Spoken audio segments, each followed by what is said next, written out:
right, so my portion is going to be a little bit different. I'm going to be talking about open access materials, technologies, and infrastructure. So what happened when the pandemic first occurred? Students, faculty, administrators were at home and they were watching different sports. I think the NBA started to close down, different city parks, and other things, and it was kind of a domino effect. And eventually, we all realized, oh no, schools are closing. So we're forced into a pattern of trying to figure out, okay, how are we going to deal with this? Everyone was kind of thrown into an online learning environment. People started using Zoom, Google Classroom, Microsoft Teams, and so instantly, students, faculty, administrators are thrown into an environment where they have to learn, okay, how are we going to teach students, how are we going to learn? And most K through 12 and college and graduate level programs thought, well, we can use these internet platforms to get through the spring. Hopefully by summer we can get everybody back in school in the fall. Of course that didn't happen. And what happened in the spring was a large percentage of students were thrown into a learning environment where they literally didn't have access to technology. They didn't have laptops, they didn't have tablets. Some of them couldn't even use their mobile phones to interact with LMS. Some of these students were used to face-to-face classes, or at least hybrid classes, and not just a completely online environment.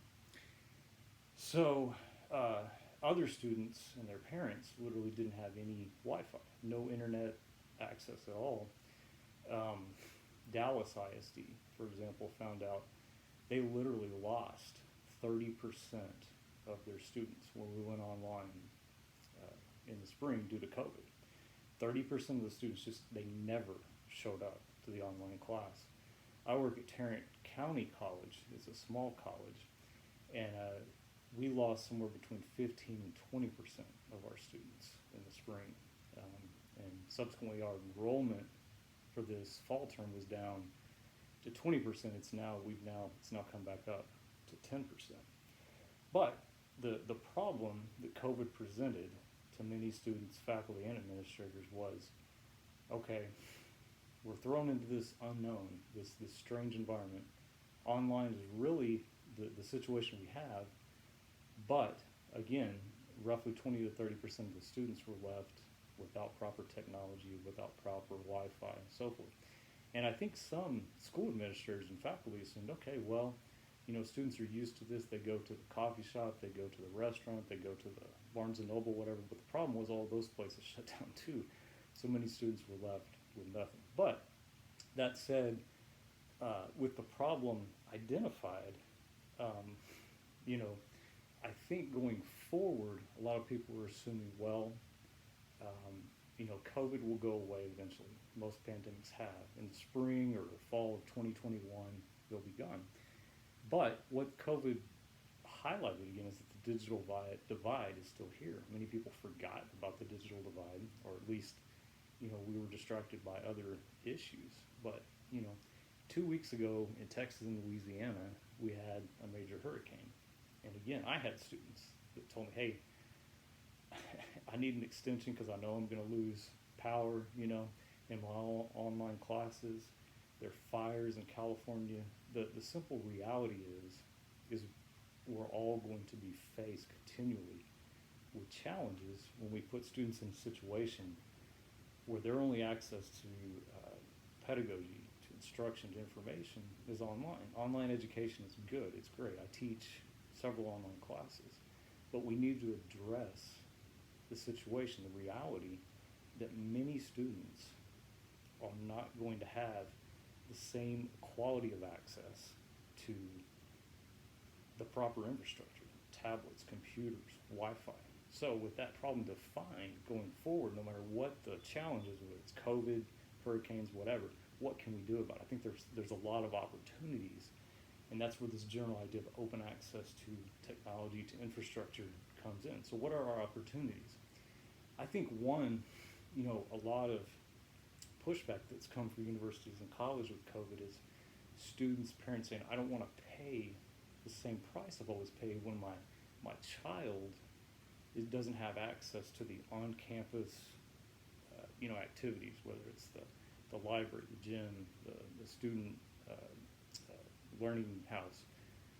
Um, well, I think there's an opportunity for university administrators and library, other cultural heritage institution administrators to step in here and reposition funding to where maybe tablets, laptops, other hardware, and MiFi devices, remote Wi-Fi devices, can be checked out on a semester or yearly basis to students, maybe on a need basis. And that way, when these incidents occur, students, are prepared. They have the hardware and the Wi-Fi with them. So maybe it's a rethinking of how are we going to distribute our funding? What new models can we come up to set students up for success by giving them proper technology and hardware through different funding models. So speaking of funding models, another avenue, universities and colleges are always looking to, and high schools are looking to create partnerships with private entities, right? So this is a good way to come up with memorandums of understanding that include, hey, if we're going to have an agreement with this company where our students will go work with you in an internship, or our students are going to go, serve some type of apprenticeship or whatnot with you, in that, we want to structure the contract where we receive funding from you, the private entity, and then we can use that funding to, again, buy extra hardware, extra MiFi, Wi-Fi devices that students can have, and again, distribute that on a need basis, ad need basis. So another opportunity, partner with public entities, partner with public libraries. A lot of public libraries are now spending a lot of money to gather these MiFi, Wi-Fi devices. They're actually going into neighborhoods and trying to create better infrastructure in neighborhoods where, again, the access to that type of technology is not available. So there's opportunity there to take advantage of this situation, make COVID a learning situation, because we will be faced with other challenges in the future. So another great opportunity that came up during COVID was we had, I live in Texas, and in this state, the state of Texas offered grant opportunities. There were competitive grant opportunities you could apply for.